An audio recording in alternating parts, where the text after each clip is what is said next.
Hindi ko akalain, bigla na lang may tumawag na ako daw ang kailangan sa taping ng Batang Quiapo. Hindi ko malaman kung ano yung naramdaman ko na yung pinakamasayang masaya.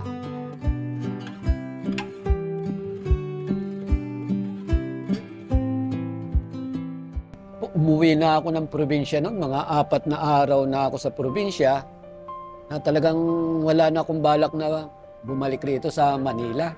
Kasi ang hirap nga ng trabaho rito, walang mga labas. Hindi ko akalain, bigla na lang may tumawag na ako daw ang kailangan sa taping ng Batang Quiapo. Nagulat na lang po ako. Sinundo po ako sa terminal dito sa Cubao. Bago po nila ako dinala po rito sa location. Yun, binigyan na po nila ako ng shoot kagad. Tapos nakita ako ni Direk Coco, yun, nihapos niya ako, nihapos ko rin siya. Parang iba yung naramdaman ko kasi isa siyang artista ngayon, sikat, at director pa. Siya yung nakaisip na bigyan ako ng tulong. Ako yung tinulungan niya. Naiiba si Direk Coco. Yun ang nararamdaman ko, iba si Direk Coco. Kasi sino ba ako? Tapos sikat na director. Tinulungan niya ako, kaya doon ako baw na baw kay Direk. Kaya umiiyak ako. Sa tuwa ba? Hanggang sa, ayun, kailangan kong pagbutihin. Binigyan pa niya ako ng trabaho na pag wala akong taping, pwede raw ako mag-utility. Sabi ko, opo, Direk, kaya ko po. Hanggang sa sinabi niya sa akin, tatagal ka dito, Kuy Bantay. Uy, salamat po ng marami. Kaya masayang masaya ako kay Direk. Dito ngayon sa aking trabaho sa Batang Quiapo. Kaya saludo ako sa iyo, Direk Coco, pagbubutihin ko ang trabaho ko po. Nung napanood niya po ako sa video po ni Sir Julius Babaw, doon niya po ako nakita. Nanonood po pala siya ng video ni Sir Julius Babaw. Sakto ako yung ini-interview niya dahil yung buhay ko noon talagang napakahirap. Pinalayas ako ng pamilya ko. 2 linggo akong nasa bangketa. Walang kain. Pag may patay, doon lang ako kumakain sa patay ng biskwit. Doon ako nakikitulog.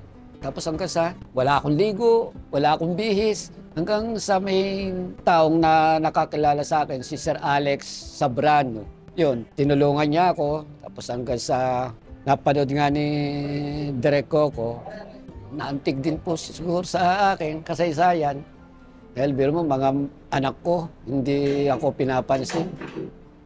Asawa ko, bukang bibig, lumayas ka na rito. Kaya yung sa akin, para mawala na yung sakit, lumayas na ako. Kasi pag nandun ako, naririnig ko lagi, lumayas na ako. Ginawa ko, lumayas na ako. Para wala na akong marinig pa na hindi na ako nasasaktan. Kahit anong gawin ko, paikot-ikot ako doon sa lansangan. Yun, ganun ang ginawa ko. Tapos hanggang sa, siguro pinakontak ako. Nasa probinsya na ako noon. 4 na araw na ako doon sa probinsya namin. Agulat na lang nga ako.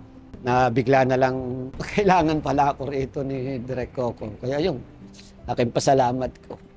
Natulang po sa mga pinagdaanan ko. Yung pamilya ko ang tinuruan ko eh. Nang ako'y umalis. Kung hindi ako umalis, hindi matututo yung pamilya ko. Kasi nung mapanood ng pamilya ko yung interview sa akin ni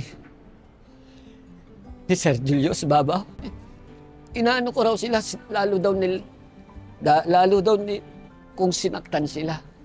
Yung pamilya ko, bakit ko raw ginawa, bakit ko raw sinaktan sila.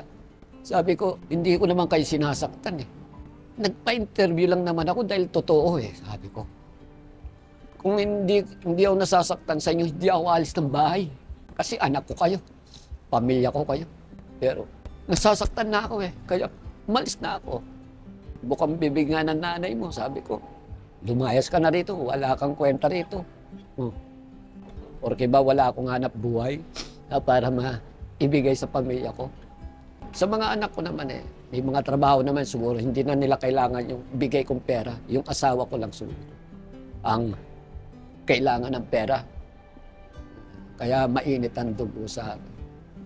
May kasabi nga, di ba? Magsama sa hirap at ginawa, pero hindi niya iniisip yun eh. Parang wala na ako eh. Parang ano ba akong magulang na lalaki? Samantalang ako yung padre di pamilya.